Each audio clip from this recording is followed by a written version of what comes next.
চলো বিসমিল্লাহ রহমান রহিম। হাদিস রসুলের তারিফের পর আহাম্মিয়ত, হুজ্জিয়াতুল হাদিস, আর রদ্দু আলা মুনকিরিল হাদিস এবং তারিখুল জামি ওয়াত তাদওয়িন, হাদিস শাস্ত্র সংকলনের ইতিহাস এবং রসুল করিম সাল্লাল্লাহু আলাইহি ওয়াসাল্লামের জমানায় যে কিতাবুল্লাহর মতো কালামুল্লাহকেও যেভাবে মাহফুজ করা হয়েছে, এর বিস্তারিত আলোচনা পিছের সবকে গেছে। যে সাহাবারা হাদিস রাসূল হুজুরের জীবদ্দশায় লিখেছেন, এ বিষয়ে প্রায় 10-12টা দলিল আমরা আলোচনা করছি। এরপরে তাবিঈনদের জমানায় তো জোরদারভাবে লেখা হয়েছে। হযরত ওমর ইবনে আব্দুল আজিজ রহমতুল্লাহি আলাইহি নির্দেশিত একেবারে রাষ্ট্রীয়ভাবে হাদিস সংকলন হয়েছে। সুতরাং যেটা বলা হয় যে হাদিস সংকলন করা হয়েছে 200 হিজরির পর, এই ফাঁকে হাদিস বিনষ্ট হয়ে গেছে গা, এদিক সেদিক হয়ে গেছে গা, এই জন্য হাদিসকে এখন হুজ্জত হিসেবে গ্রহণ করার সুযোগ নাই, এগুলো হইল বাতিল পক্ষে বিলকুল প্রোপাগান্ডা, বেহুদা ইলজাম, এর কোনো বুনিয়াদ নাই, ভিত্তিহীন। আর এমনিতে আল্লামা সৈয়দ সুলাইমান নদভী রহমতুল্লাহি আলাইহি ওনার একাধিক আলোচনা এবং তাসনিফে উল্লেখ করছেন। জর্জ বার্নার্ড, ব্রিটিশদের এক লর্ড, সে কথা স্বীকার করতে বাধ্য হয়েছে যে মুসলমানদের ইতিহাস, মুসলমানদের নবীর হাদিস সংকলনের জন্য তারা হাজার হাজার মনীষীর জীবনী ঠোঁটাস্থ ও মুখস্থ রাখত। কোথায় শিখছে, কার কাছে এলম শিখছে, ওনার ইলমি যোগ্যতা কেমন ছিল, ওনার ব্যাপারে আলেমদের কি রায় ছিল, ইলমুর রিজাল আর কি, এগুলা তারা তাদের রসুলের হাদিসকে মাহফুজ করার জন্য এগুলো ইয়াদ করছে, মুখস্থ করছে, জব্দ করছে, করে তাদের নবীর প্রতিটি অক্ষরকে তারা হেফাজত করছে।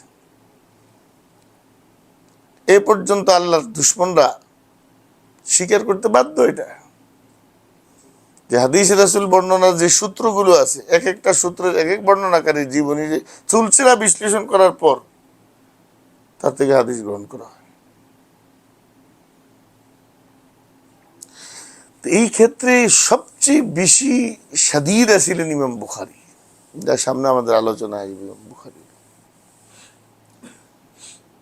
যারা সতর্কতার সাথে হাদিস রাসূল জমা করছে। তো গত ক্লাসে আমি তোমাদেরকে বলছিলাম এই কথা, যে হাদিস রাসূল সাল্লাল্লাহু আলাইহি সাল্লামের জমা এবং সংকলন আগে ব্যাপকভাবে ছিল, কিন্তু সহিহ হাদিসগুলোকে আলাদা করে কিতাব রচিত হয় নাই।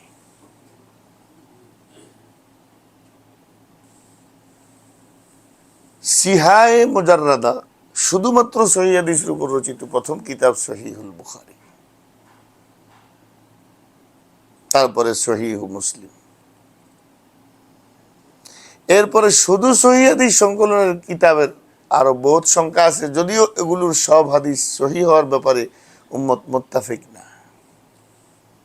जैसा कि इमाम इब्ने खुज़ैमा रहमतुल्लाह अलैहि सहीह इब्ने खुज़ैमा, इमाम इब्ने हिब्बान रहमतुल्लाह अलैहि सहीह इब्ने हिब्बान, इमाम हाकिम रहमतुल्लाह अलैहि अल मुस्तदरक अला सहीहैन, इब्नुल जारूद अल मुंताका, এইরকম এগুলো দাবি করা হয় এগুলো সব সহিহ হাদিসের উপরে কিতাব, কিন্তু এগুলো সব হাদিস সিহহাতের ব্যাপারে উম্মতের ইজমা নাই, আমাদের অনেক জয়ীফ হাদিসও আছে। বাল কিছু কিছু ক্ষেত্রে মুস্তাদরাক হাকিমের মধ্যে জাল হাদিসও কিছু আছে। এই জন্য বলা হয় ইমাম হাকিম রহমতুল্লাহ আলাইহি কানা মুতাকাসিলান ওয়া মুতাসাহিলান, কানা মুতাসাহিলান ফি নাকদিল হাদিস, হাদিস তানকিদ করার ক্ষেত্রে, বাছাই করার ক্ষেত্রে উনি খুব নরম মেজাজের আছিলেন। অনেক সময় অনেক জয়ীফ হাদিস সহি বলে দিতেন।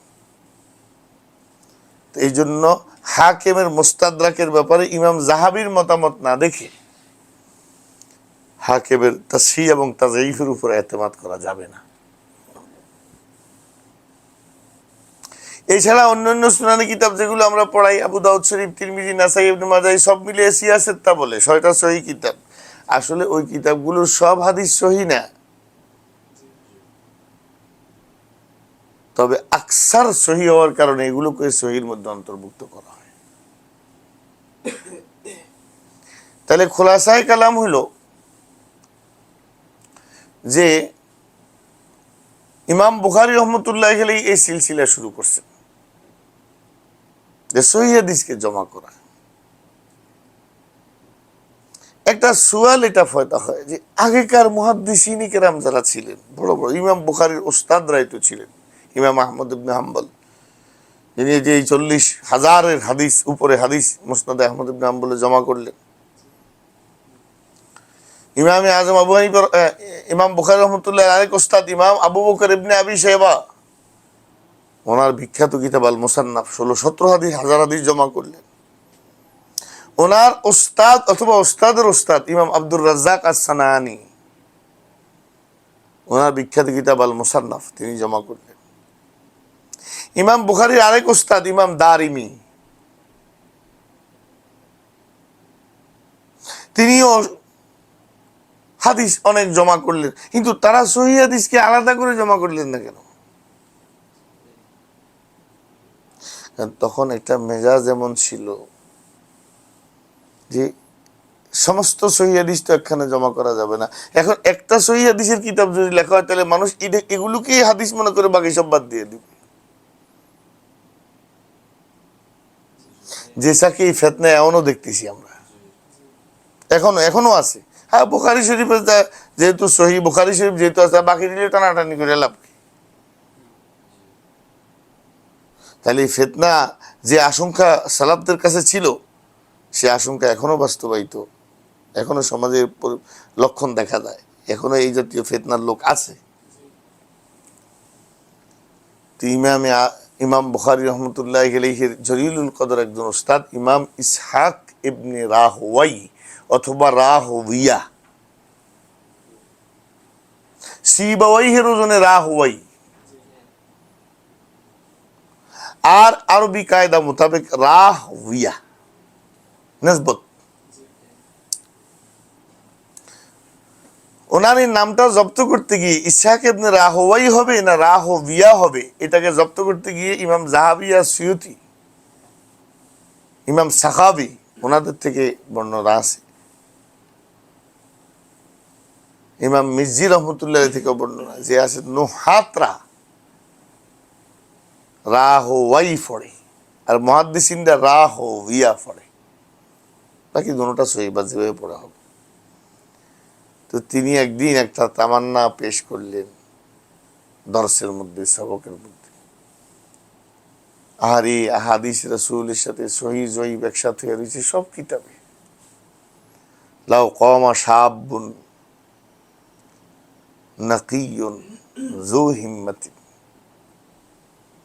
আলা জামিল আহাদিসিস সহিহাতি লাকানা হাসান। এখন তো আমি বুড়ো হয়ে গেছি গা, যদি কোনো হিম্মতওয়ালা কোনো যুবক হিম্মত করে রাসূলের সহিহ হাদিসগুলো জমা করার চিন্তা করতো, যতটুকু পারে, তো মানুষ একসাথে অনেকগুলো সহিহ হাদিস পেয়ে যেত। ইমাম বুখারী বলেন ওয়াকাদ ওয়াকা ফি নাফসি আন্নী সাআফআলু যালিকা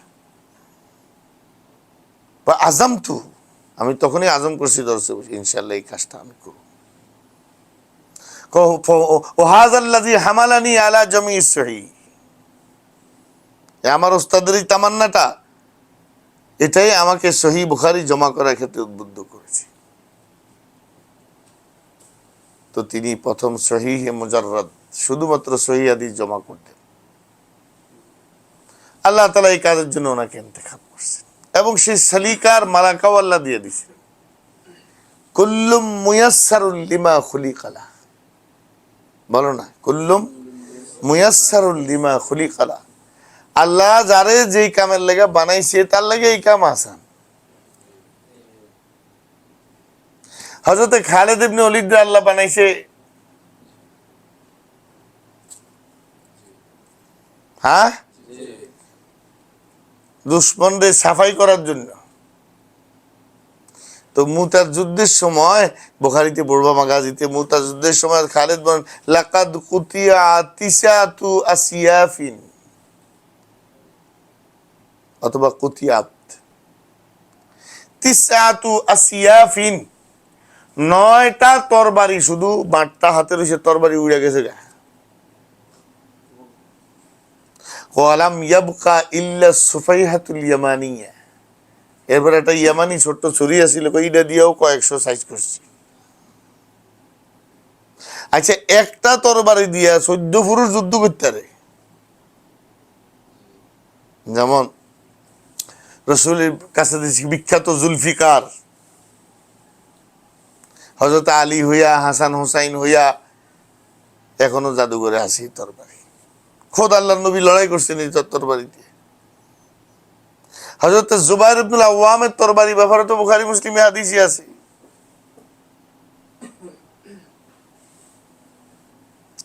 ফিহি ফুল্লাতুন, জুবাইরুল আওয়ামের তরবারির মধ্যে জায়গায় জায়গায় মেজ পড়ে গেছে। ওই যে দাও দিয়া কোয়েল দিয়া যদি কোনো শক্ত কিছু কোবায়, বেশি শক্ত কিছু কোবাইলে ওই যে শান যেটা থাকে এটার মধ্যে কি মেজ ধরে যায় জায়গায় জায়গায়, দুশমনকে কোবাইতে কোবাইতে। এই তরবারি পরে জুবাইর ইবনে আওয়ামের পর ওনার ছেলে আব্দুল্লাহ ইবনে জুবাইর হাতে আসছে, উনিও সারা জীবন লড়াই করছে। এরপরে ওরওয়ার হাতে আসছে, উনিও লড়াই করছে। ওরওয়ার পর ওরওয়ার ছেলে হিশামের কাছে আসছে, হেও সারা জীবন লড়াই করছে, এখনো আছে তুরস্কের ইস্তাম্বুলে তরবারি। আর খালিদ ইবনে ওলীদের একার হাতে কয়টা তরবারি উড়ে গেছে কেন? একদিনে, একদিন। তাহলে কুল্লুম মুয়াসসারুল লিমা খুলিকা, আল্লাহ যারে দিয়া যেই কাম করাইবো ওইটা তার লাগি আসান হয়ে যায়। এসাই ইমাম বুখারী, আল্লাহ তাআলা ওনাকে বানাইছেন, সৃষ্টি করছেন হাদিসে রাসূলের জামাত দ্বীন ইশাআতের আহাম কিরদার জিম্মাদারি আদায় করার জন্য রব্বুল আলামিন ওনাকে পয়দাই করছেন। এই কারণে জন্মগতভাবেই পৃথিবীর বিস্ময়কর স্মৃতিশক্তি তিনি লাভ করছেন।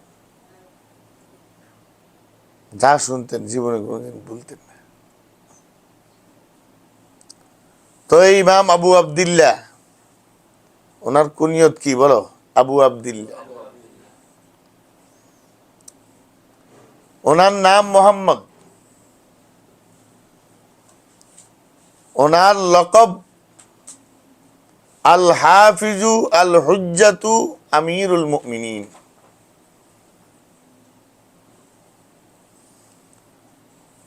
ইমাম বুখারী রহমতুল্লাহি আলাইহির কুনিয়াত উপনাম হলো আবু আবদুল্লাহ। ইমাম বুখারী রহমতুল্লাহ আলাইহির নাম মোহাম্মদ। ইমাম বুখারী রহমতুল্লাহি আলাইহির লকব ডিগ্রি হলো আল হাফিজু আল হুজ্জাতু আমিরুল মুমিনিন। এগুলো হইলো ওনার কি লকব। ইমাম বুখারী রহমতুল্লাহ আব্বাজানের নাম ইসমাইল। ইমাম বুখারী রহমতুল্লাহ দাদা জানের নাম ইব্রাহিম। ইমাম বুখারী রহমতুল্লাহ পরদাদার নাম মুগীরা। এর পরদাদার নাম বারদিজবা। আর কিছু কিছু বর্ণনা আছে এর পরদাদার নাম হলো মা, বারদিজবা ইবনে মা। বারহাল ওগুলো মাশকুক, সন্দেহজনক। তাইলে ইমাম বুখারীর বাপের নাম কি? ইসমাইল। দাদার নাম ইব্রাহিম। পরদাদার নাম মুগীরা। এই মুগীরা ইসলাম গ্রহণ করছে আলা ইয়াদিল ইয়ামান।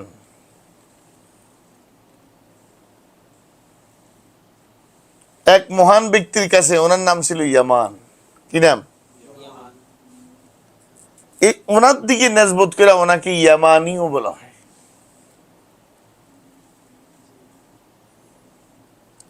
আর ওনার জন্মস্থান বর্তমান উজবেকিস্তানের বুখারা শহরে, এই জন্য ওনাকে বলা হয় বুখারী। এটা হলো নেসবত। তাহলে এবার ইমাম বুখারীর পুরা নাম কিভাবে নেওয়া হয়? লকব, কুনিয়াত, নেসবত সহ। হুয়াল ইমামুল হুমামুল হাফিজুল হুজ্জা আমিরুল মুমিনিন ফিল হাদিস আবু আবদুল্লাহি মুহাম্মদ ইবনু ইসমাঈল ইবনু ইব্রাহিম ইবনুল মুগীরা ইবনু বারদিজবা আল জুফিয়্যু আল ইয়ামানিয়্যু আল বুখারিয়্যু রাহিমাহুল্লাহ।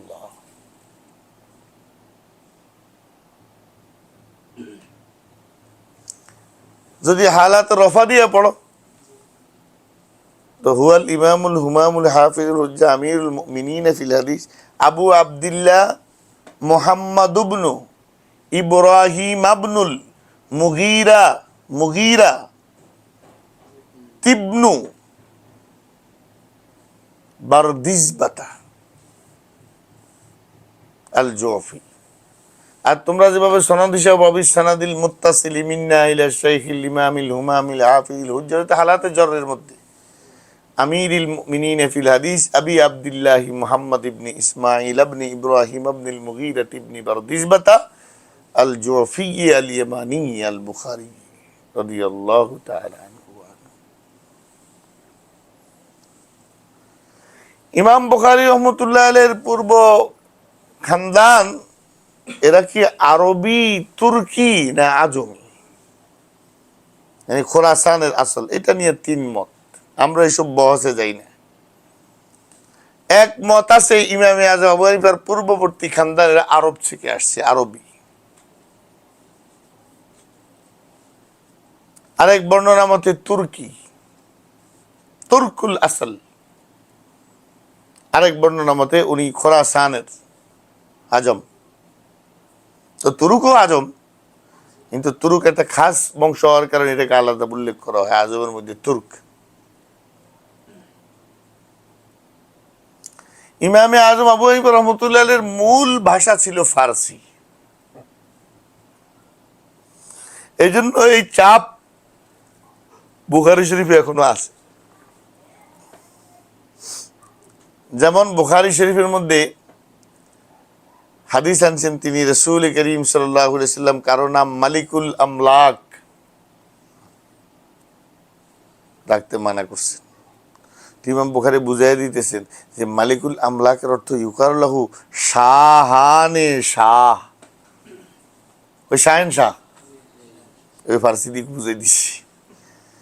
কারণ নিজে তো ফার্সি ভাষার ভাষী, এই জন্য এর কিছু আসার বুখারী বিভিন্ন জায়গায় জায়গায় ফার্সি লফজ ব্যবহারের মধ্যে দেখা যায়। কিন্তু আরবিয়তের এমন সলিকার যোগ্যতা আল্লাহ ইমাম বুখারী দিয়েছেন। ইমামুল আসর ইমাম আল্লামা আনোয়ার শাহ কাশ্মীরি রাহিমাহুল্লাহ খাতিমাতুল মুহাক্কিকিন ওয়াল মুহাদ্দিসিন, ইমামুল আসর আনোয়ার শাহ কাশ্মীরি বলেন, যদি কেউ আরবি শিখতে চাও তিন কিতাব, বুখারী শরীফ, হেদায়া আর কোরআনে কারীম। কোরআনে কারীম, বুখারী শরীফ, হেদায়া, এই তিন কিতাব কেউ ঠিক মতো ইবারতগুলো দেখে পড়লে, বুঝলে, হল করলে বাস আরবি ভাষার পণ্ডিত হয়ে যাবে, আর কিচ্ছু লাগবে না। তোমরা এমনি দেখবে ইমাম বুখারীর আরবির অবস্থাটা কি। যাই হোক, ইমাম বুখারী রহমতুল্লাহ আলাইহি জন্মগ্রহণ করছেন 196 হিজরিতে। কত হিজরিতে? 196 হিজরিতে ইমাম বুখারী রহমতুল্লাহ আলাইহির জন্ম। দেখো এখানে তার তরজুমার মধ্যে ইমাম বুখারী রহমতুল্লাহ জীবনী যতটুকু উল্লেখ করা হয়েছে এই জায়গায়, এটাকে তোমরা মুখতাসার মোতালায় হলো একটু রাখার চেষ্টা করবে। বিশেষ বিশেষ যে তথ্যগুলো আমি দিব সেগুলো তো নোট করবা। বাকি এখানে যতটুকু ইমাম বুখারীর জীবনী আলোচনা করা হয়েছে এবং সহিহ বুখারী আহওয়াল মোটামুটি মুখতাসার আন্দাজে খুব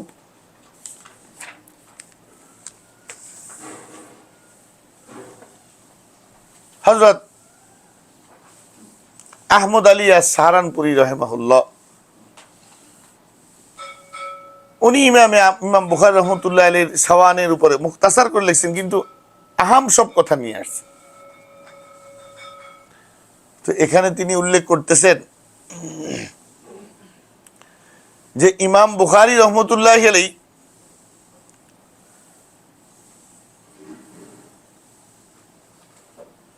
তোমাদেরকে তো একটু আগে বললামই 100 এখানে উল্লেখ করা হয়েছে ইমাম বুখারী রহমতুল্লাহ আলাইহির সাওয়ানে হায়াতের উপরে আরো ওই বিভিন্ন নোকতা উল্লেখ করা হয়েছে। আগের জমানায় মনে রাখার জন্য, সন্নে ওয়ালাদা সন্নে ওয়াফা মনে রাখার জন্য, ওয়াফাত মনে রাখার জন্য কিছু আবজাদ দিয়া, মানে আরবি ভাষায় প্রত্যেকটা হরফের একটা মান আছে,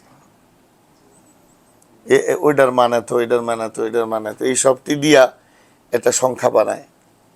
ওই সংখ্যা একটা সংক্ষিপ্ত নাম আকারে, শব্দ আকারে, ওইটা দিয়া ওই পুরো বিষয়টা বুঝায়। যেমন দেশাকে তোমরা পড়ছো যে মেরাজের সময় 7 আসমানে আল্লাহ নবীর সাথে 7 জন পয়গম্বরের সাক্ষাৎ হয়েছে। এখন এই তারতিব মনে রাখা যায় না,